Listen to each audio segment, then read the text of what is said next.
You're watching Drakewing Gaming. Enjoy the video.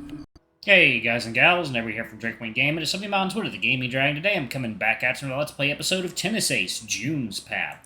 So yeah, let's go ahead and jump right back into it, shall we? Alarm chain, you were up, and let's go. It's not fair that they get to continue while I'm forced to stop. Yuichi-san! With the anger starting to eat away inside of me, I punch the interior of my locker, my knuckles meeting the metal with all the strength I can muster. Keisuke quickly rushes to me, grabbing my arm as soon as he sees me threatening to do it again. Stop that! You're going to hurt yourself! The few stragglers hanging around stop what they're doing to watch the commotion, but I don't care. Right now, I just want to hit something. I don't care if I destroy my hand against this fucking thing right now. At least then I'd be able to focus on that pain instead of this. It's not like I need this fucking thing anymore now that I can't play. And yet, as soon as I hear the clear concern in Keisuke's voice, my rage blows away like a candle. Right. I can't act like this in front of other people. Not right now. I don't need to give them more reasons to worry about me.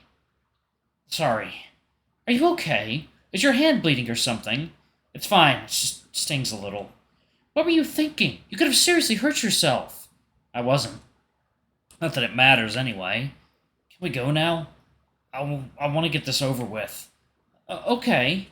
This is a lot harder than I thought it'd be. And yet, I know I can't put this off. I need to get it done as soon as I can. I don't think I'll be able to get closure until I do. Stepping inside felt as painful as I thought it would. Even the air inside felt like it was different. This atmosphere, the sounds of rackets smashing against balls, of people panting, of running. Please, I want that.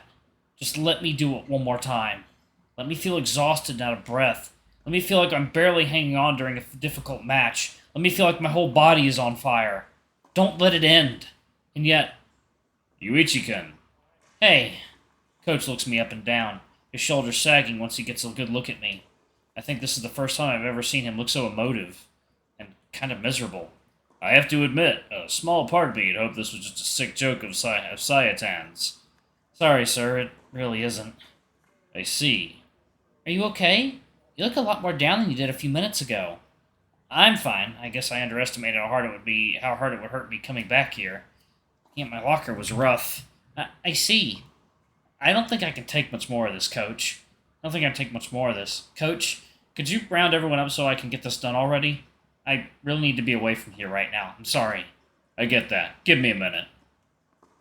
Coach goes to the center of the courts, clapping his hands together really loudly and calling people's attention. Everyone gather up. Michimaya-san has an announcement for you all. Please listen carefully. It takes a few moments for the message to spread, but soon silence completely takes over the building.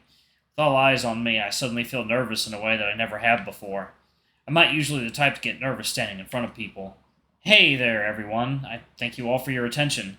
Like Coach said, there's an announcement I need to make. As you guys might have noticed, I've been absent for the past few weeks. My family and friends told people I was recovering from a stomach bug in order to keep my privacy, but the truth is, I've actually been in a car accident.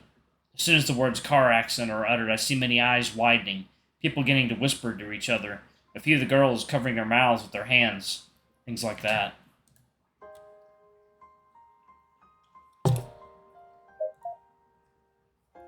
Thankfully, apart from a mild concussion, I've only had scrapes and bruises for the most part.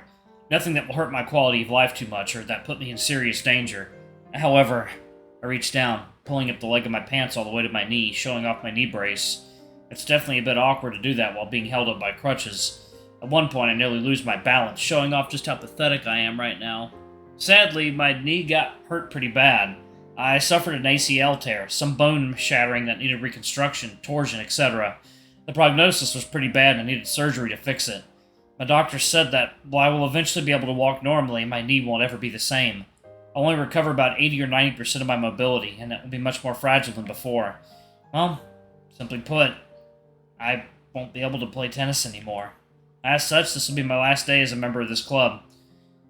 I'm officially retiring. Thank you all for the past 3 years. A murmur begins to take over the other members, increasing in intensity little by little as the news begins to dawn over them.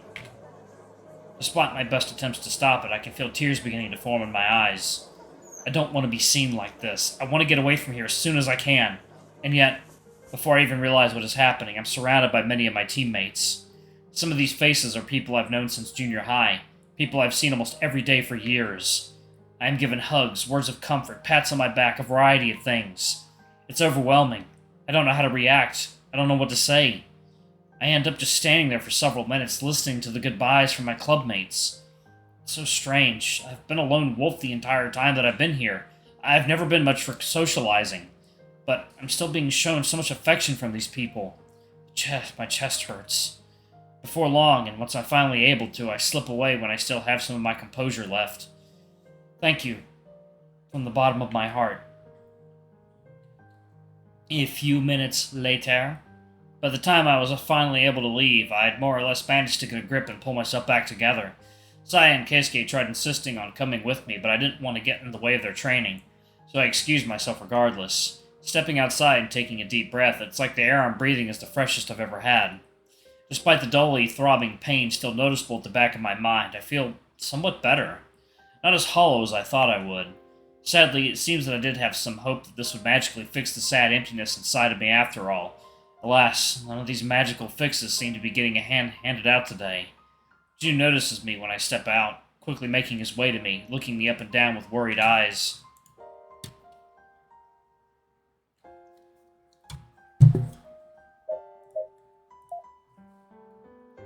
Shall we get going? The question catches me off guard. I was already fully prepared to make some excuse or change the subject when he asked me if I was doing okay, and he didn't do that at all. You're not gonna ask me if I'm okay? I'm sure you've gotten asked that at least a dozen times already. I know that I would hate it if I was in your place, so I won't. If there's anything you want to tell me, I trust that you'll do it on your own. Oh, that's nice, actually. Thanks, that's really kind of you. I'll call for a taxi. Taxi? I thought I was gonna watch you play. You are. Oh, wait, you didn't think I was gonna do that in the music room, right? I have tact, you know. I'm going to make you climb all those steps without anyone else to help. Not after you've already had an exhausting day. You know I have a piano at my place. That's where we're going. Oh!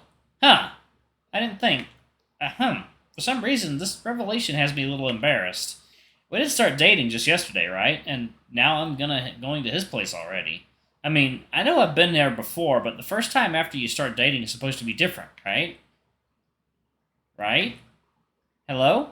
I would like to request a taxi, please. Yes, in front of Minami Academy. Preferably something spacious. My friend has an injured knee and is having to use crutches. Okay, thank you. I watch as the tiger does quick work in the process, having already called for a taxi before I even realized he was dialing. It shouldn't take too long. They said they had vehicles nearby. That's good. Thanks. I'll pay you when we get there. Don't be silly. I'm the one calling the taxi. What? It's alright. You're calling the taxi because of me. It's only fair that I... Uchi-san, no means no. Eh? I got shut down awfully fast. I've never seen June be this assertive before. You sure? It's not a problem. It's not a problem. It's supposed to be my line. You already treat me to stuff all the time. Let me do something for you. Okay. Huh. Well, this is new. Oh, but just so you know, my parents aren't going to be home right now, so... if you don't feel comfortable being alone with me right now, now's the best time for me to let you know. Now's your turn to worry too much. I'm just trying to be fair to you here. I've had way longer to get used to this than you have. You say that, yet you're the one who refused a kiss, not me. It was too soon. If you say so. Now you're messing with me. I am indeed. So proud of it, too. Oh, look, the car's here. Let's go. I nod, following close behind the tiger. Despite everything, the idea of spending some time with June today does make me feel a lot happier. At least my day won't end in a sad fest. There you go. Water time.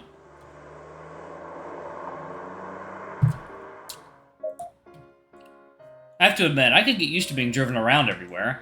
If taxis weren't so expensive, I might get them more often just because of how comfortable they are. I walk when I can sit comfortable in an air-conditioned environment. Ha! The wonders of technology. Give me a minute, I'm gonna go get changed. Feel free to do so too if you have a change of clothes on you. Nope, I had no reason to anymore, so I didn't bring any extras with me. Oh, sorry, maybe we should have swung by your place first to get some. It's fine. Unlike the winter uniform, I'm not dying to take these off. I can live with it. Alright then, be right back. I make myself comfortable, looking around for a bit since I have nothing better to do while I wait. June's piano is clearly visible on a corner, although it has a decorative towel strewn atop it for some reason. Is that a mom thing? That looks like a mom thing. Why do moms insist on putting dainty little towels on top of everything? I get a little bit closer to it than I usually do. Despite having watched June play a few times, I never went as far as examining the actual piano. Truth be told, I was always afraid I'd break it somehow. These things look like they're worth more than my life, especially now that I have no marketable assets. Even though this one looks a bit old and worn out, I'm sure it'll cost a fortune. Which, knowing about June's health situation and how high his medical bills must be, only shocks me more. Your parents must really love you. I'm back! And I see you found my precious. Your precious? Of course, my piano is precious to me. Shouldn't that be obvious? That's not the part that gave me pause. It's the fact that you literally call it my precious. You sound like a movie character, not a particularly cute one, I'll say that much. Have you had more time to practice lately? I know you said you didn't get to do it much while I was in the hospital.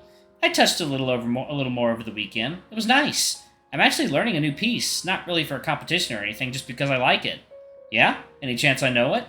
Probably. Do you know Canon in D? Nope. Your music education really is poor, huh? Do you expect random people to know these songs off the top of their heads? I sure would hope so, otherwise that would mean my entire life goals are pretty meaningless. But it does not mean that! I'm kidding. Please don't look at me like that. Alright then, show me what this Canyon song is like. Canon. What about it? The name is Canon. I know, that's what I said.